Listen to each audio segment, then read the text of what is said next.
Hello there. Quite perceptive, aren't you? What is it? Just Hello there, I'm the Nightmare Duke, and no, today we are not taking a look at the fixer.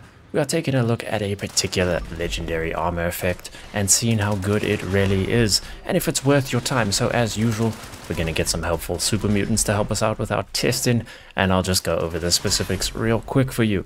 So the legendary effect in question is Overeaters. So a relatively new effect. As you fill your hunger and thirst meters, you get up to 6% of damage reduction per piece, which is quite nice because if you've spent some time in the game or checked out my other videos on armor, the damage resistance numbers get to a point where you really get diminishing returns. So having a percentage reduction can be a really powerful thing, but just how good is it? So going to be using a Secret Service set here, all Overeaters pieces of course. Some have other effects like explosive reduction, but that won't affect this test. And we're going to see how much we can tank against a super mutant, and then of course compare it to how much we can tank in a regular Unyielding Secret Service set. These are my mutations that I've got in case you're interested, and we are staying fully fed and hydrated thanks to some bubblegum. I'm also not going to be using any of the survivability perk cards like Blocker, Nerd Rage, Serendipity, Ricochet, etc. So we aren't getting any help from any other sources, but we will chuck them on afterwards to see how tanky you can actually get. Also, both of these sets have the same stats and mods, so those numbers aren't changing, just the legendary effect is. But we'll just find our helpful super mutant here, sitting at the same health each time as well, which is 79, and we're just going to count how many shots we can take before succumbing to death. Overeaters up first, and it's doing pretty well here against the super mutant, taking quite a few shots to get through our health bar there. So yeah, performing pretty well. I'll check this in editing because they do like to miss a lot of their shots, but that was 14 shots that we took. So quite good there for the Overeaters, and we shall be right back with the Unyielding set. So same super mutant, same weapon, and it's the Unyielding set's turn, and as you can see, that health bar going down much quicker as expected. And the reason I chose Unyielding is just because it's a really popular choice and what a lot of people go for. The sneak builds, bloodied builds, and the stat boost that Unyielding gives you is just really good, but in comparison, that was 9 shots. So a 5-shot difference there, which is actually quite a few shots compared to my other armor vid, where I looked at all of the sort of endgame armors, from Secret Service to Arctic Marine. From the best performer to the worst, it was a difference of like 1 shot.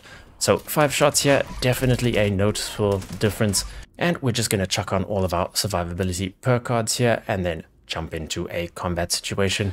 And as you can see, surviving quite a lot of shots against the super mutant with all of those perk cards on. So again, Overeaters and then rocking your normal kind of build.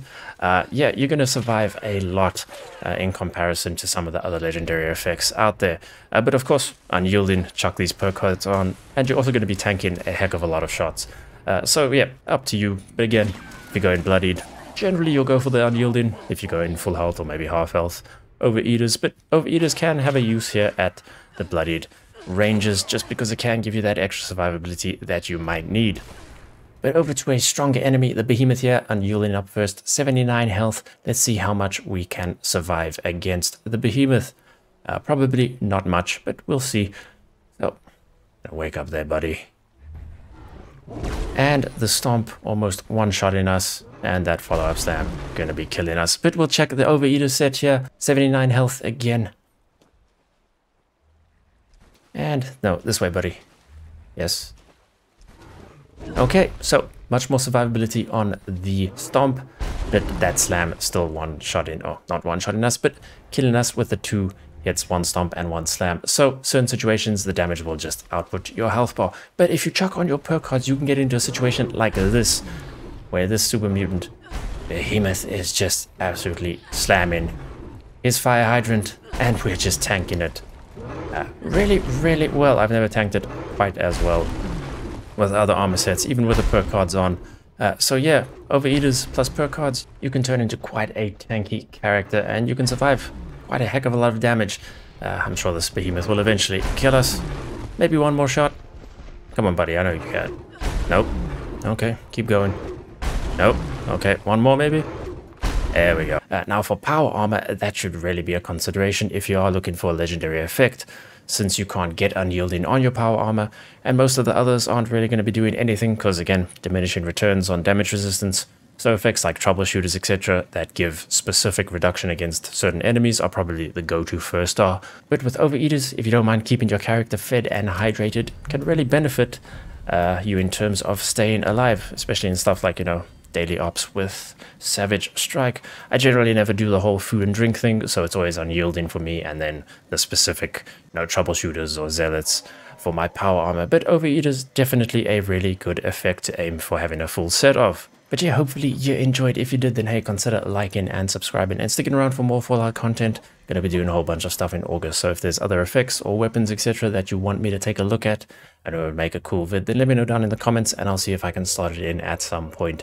As always, thank you to the channel members for their support. But for now, thanks so much for watching, and I'll see you in the next one.